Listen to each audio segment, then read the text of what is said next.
আজকের এই শাহজাহানপুরের কর্মী সম্মেলন থেকে স্পষ্ট করে বলে দিতে চাই, এদেশের 18 কোটি মানুষ আপনাদেরকে জানিয়ে দিচ্ছে, কান খুলে শুনে রাখুন, বাংলাদেশকে স্তব্ধ এবং অস্থির করে এই পৃথিবীর কেউ ভালো থাকতে পারবেন না। আমাদেরকে অস্থির করলে আপনারা অস্থির হবেন, আমাদেরকে উত্তপ্ত করলে আপনারা উত্তপ্ত হতে বাধ্য হবেন, আমাদেরকে রাজপথে নামতে বাধ্য করলে আপনারা শান্তিতে থাকতে পারবেন না। তোমরা আমাদের হাই কমিশন ভাঙো নাই, তোমরা এদেশের 18 কোটি মানুষের হৃদয় ভেঙে চুরমার করে দিয়েছো। তোমরা আমাদের পতাকায় আগুন ধরাও নাই, তোমরা তোমাদের কপালেও আগুন ধরিয়েছো।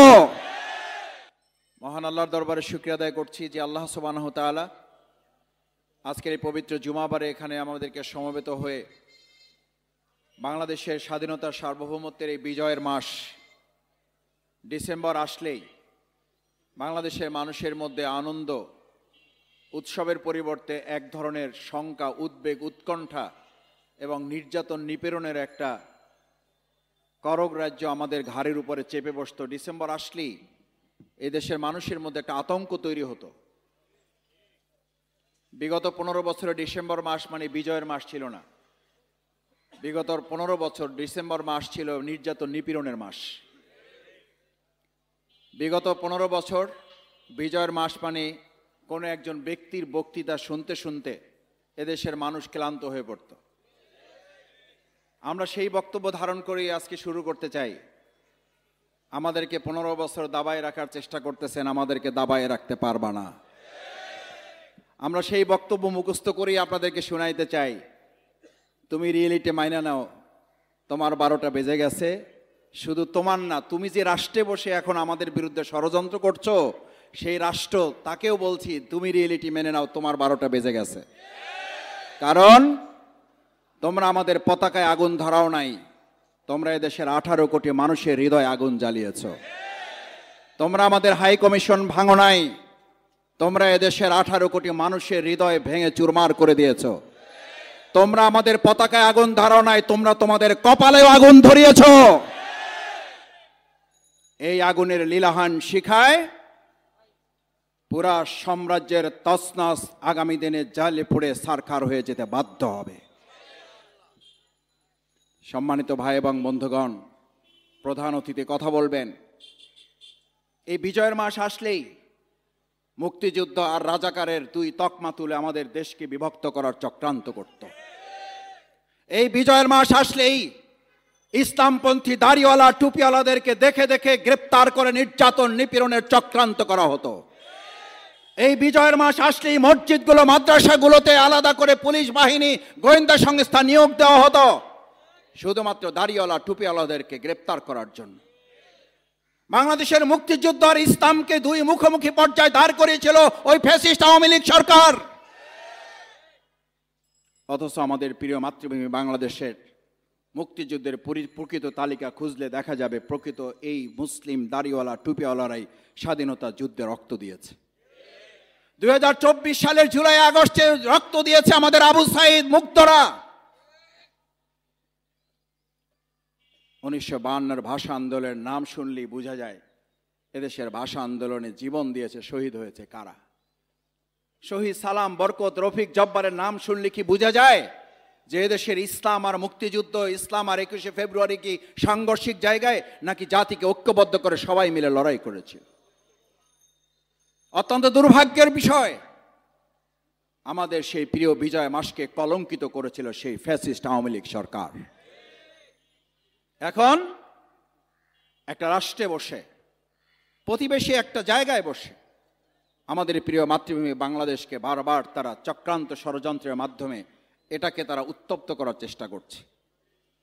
আজকের এই শাহজাহানপুরের কর্মী সম্মেলন থেকে স্পষ্ট করে বলে দিতে চাই, এদেশের 18 কোটি মানুষ আপনাদেরকে জানিয়ে দিচ্ছে, কান খুলে শুনে রাখুন, বাংলাদেশকে স্তব্ধ এবং অস্থির করে এই পৃথিবীর কেউ ভালো থাকতে পারবেন না। আমাদেরকে অস্থির করলে আপনারা অস্থির হবেন, আমাদেরকে উত্তপ্ত করলে আপনারা উত্তপ্ত হতে বাধ্য হবেন, আমাদেরকে রাজপথে নামতে বাধ্য করলে আপনারা শান্তিতে থাকতে পারবেন না। এখন চোখে চোখ রেখে কথা বলার সময় এসেছে। 5ই আগস্টের আগের বাংলাদেশ, 5ই আগস্টের পরের বাংলাদেশ এক নয়। বাংলাদেশ জামাত ইসলামী, আমরা তখনও বলেছিলাম এখনো বলছি, ভবিষ্যতেও বলবো। মাওলানা দেলোয়ার হোসেন সাঈদী রাহিমাহুল্লাহ, তাকে গ্রেপ্তার করেছে, নির্যাতন করেছে, হত্যা করেছে। এই দেশের মানুষের সম্পৃক্ততা যতটা না বেশি, তার চেয়ে সম্পৃক্ততা প্রতিবেশী রাষ্ট্রের বেশি। আমাদের নিজাম সাহেবকে হত্যা করেছে প্রতিবেশী রাষ্ট্রের ইঙ্গিতে। আজকেও আমাদের শহীদ সাইফুল ইসলামকে হত্যা করেছে তাদেরই চক্রান্তে। চট্টগ্রামের রক্ত এই পৃথিবীতে বৃথা যাবে না। চট্টগ্রামের রক্ত দিয়ে বাংলাদেশ নতুন করে আরেকবার স্বাধীনতাকে অর্থবহ করে তোলা হবে। শহীদ সাইফুল ইসলামের রক্ত শুধু চট্টগ্রামকেই মুগ্ধ করে নাই। শহীদ সাইফুল ইসলামকে হত্যা করার অপরাধে যাদেরকে এই পর্যন্ত গ্রেপ্তার করা হয়েছে, আমরা যদি লক্ষ্য করি তাহলে খেয়াল করব বাংলাদেশে সাম্প্রদায়িক দাঙ্গার চেষ্টা করে তারা ব্যর্থ হয়েছে। আমাদের ভিন্ন ধর্মাবলম্বী হিন্দু ভাইয়েরা কাঁধে কাঁধ মিলিয়ে মুসলিম ভাইদের সাথে তারা বলতে শুরু করেছে, শেখ হাসিনার সেই অপরাজনীতি আর প্রতিবেশী রাষ্ট্রের বাংলাদেশের সাম্প্রদায়িক শক্তিকে, আমাদের হিন্দু সম্প্রদায়কে কাজে লাগিয়ে বাংলাদেশে আর ভবিষ্যতে কোনো ষড়যন্ত্র তারাও বাস্তবায়ন হতে দেবে না।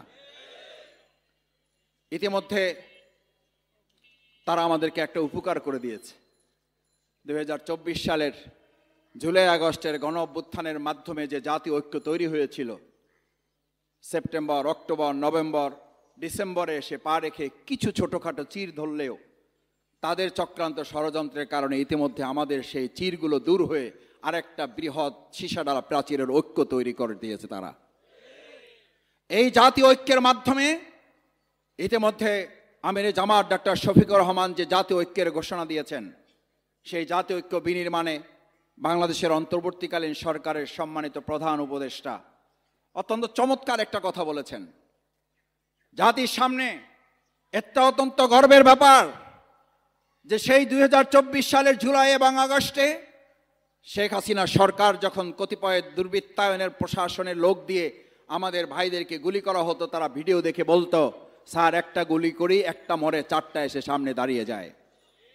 আমাদের অন্তর্বর্তীকালীন সরকারের প্রধান উপদেষ্টা এখন আর একটা গুরুত্বপূর্ণ কথা বলেছেন, জুলাই আগস্টের গণ অভ্যুত্থানে একটা মারলে চারটা এসে দাঁড়িয়ে যেত। আর এখন বাংলাদেশের দিকে তাকিয়ে দেখবেন, ভবিষ্যতে যদি আর কোনো চক্রান্ত ষড়যন্ত্র করা হয়, জুলাই আগস্ট পেরিয়ে সেপ্টেম্বর, অক্টোবর, নভেম্বর পেরিয়ে আমরা যে ডিসেম্বরের বিজয়ের দ্বার প্রান্তে এখন পা রেখেছি, নতুন বিজয়ের যে মুগ্ধতা আমাদেরকে ছড়িয়েছে পৃথিবীতে, সেই সময় এখন একটা মারলে চারটা না, একটা মারলে 40টা এসে আপনাদের বন্দুকের সামনে দাঁড়িয়ে যাবে।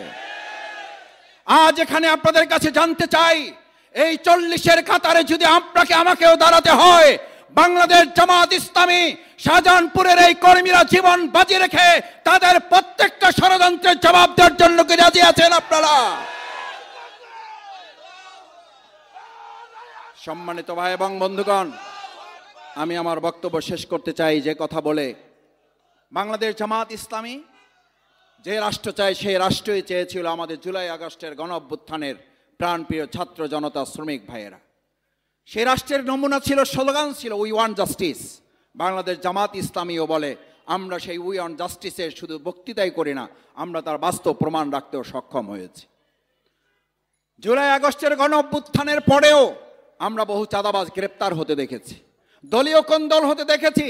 আজকে দেখেন, আমি আমার প্রায় জামাত ইসলামীর সম্মেলনগুলোকে সামনে রেখে বলতে চাই, বাংলাদেশ জামাত ইসলামী রাষ্ট্রীয় শৃঙ্খলার অংশ হিসাবেই আজকে এখানে আমাদের মধ্যে কোনো ঠেলাঠেলি নাই, এখানে চেয়ার নিয়ে কোনো দলাদলি নাই, এখানে চেয়ার দখলের কোনো প্রতিযোগিতা নাই। এই স্টেজে এক লোক পাবেন না যে দাঁড়িয়ে থেকে তার চেহারা দেখানোর জন্য তিনি চেষ্টা করেন। এই সুন্দর শৃঙ্খলা যেই সংগঠন প্রতিষ্ঠা করতে পারে, 18 কোটি জনগণ মনে করে আগামীর সুন্দর সুশৃঙ্খল বাংলাদেশ সেই জামাত ইসলামী প্রতিষ্ঠা করতে পারবে। আমি বক্তব্য শেষ করতে চাই আপনাদের প্রতি আহ্বান জানিয়ে, বাংলাদেশ জামাত ইসলামী ঢাকা মহানগরী দক্ষিণ আন্দোলন সংগ্রামে এই শাহজাহানপুরে বহুবার আমাদেরকে গ্রেপ্তার, নির্যাতন করা হয়েছে। এখানকার প্রতিষ্ঠানগুলোকে জামাতের নামকরণ করে সেখান থেকে আমাদের ভাইদেরকে গ্রেপ্তার করে তাদেরকে চাকরি থেকে অব্যাহতি দেওয়া হয়েছে। এখানকার প্রতিষ্ঠানগুলোতে জামাতের নাম দিয়ে, নামাতের ট্যাগ দিয়ে আমাদের প্রতিষ্ঠানগুলো, ব্যবসা প্রতিষ্ঠানগুলোকে আমাদের ভাইদেরকে হাতছাড়া করা হয়েছে। এই যে এখানে রেল কর্তৃপক্ষ, আমাদের যে রেলওয়ে শ্রমিকদের প্রতিষ্ঠান, অন্যায়ভাবে তারা জবরদখল করে এখান থেকে ভাইদেরকে উৎখাত করা হয়েছিল। আজ একটা কথা বলে আমার বক্তব্য ইতি টানি, বাংলাদেশের ভবিষ্যৎ আর জবরদখলের কোনো বাংলাদেশ নয়। বৈষম্যহীন একটা বাংলাদেশ বিনির্মাণ, আমাদের যে আবু সাইদ মীর মুগ্ধরা জীবন দিয়েছে, বৈষম্যহীন একটা বাংলাদেশ বিনির্মাণে বাংলাদেশ জামাত ইসলামী এই কর্মীরা সিদ্ধান্ত নিয়ে আগামী দিনে ঢাকা মহানগরী থেকে শুরু করে গোটা বাংলাদেশের আনাচে কানাচে আমরা সরিয়ে দেব, সেই প্রত্যাশা ব্যক্ত করে আবারও আপনাদের সবাইকে ধন্যবাদ এবং কৃতজ্ঞতা জানিয়ে প্রকৃত বাংলাদেশের যে বিজয় আমরা অর্জন করেছিলাম সেটাকে অর্থবহ করার প্রত্যয় এখান থেকে সিদ্ধান্ত অঙ্গীকার যদি করে নিয়ে যেতে পারি, তাহলে আজকের সম্মেলন সফল এবং সার্থক হবে। আল্লাহ আমাদের তৌফিক দিন। আসসালামু আলাইকুম ওয়া রাহমাতুল্লাহি ওয়া বারাকাতুহু।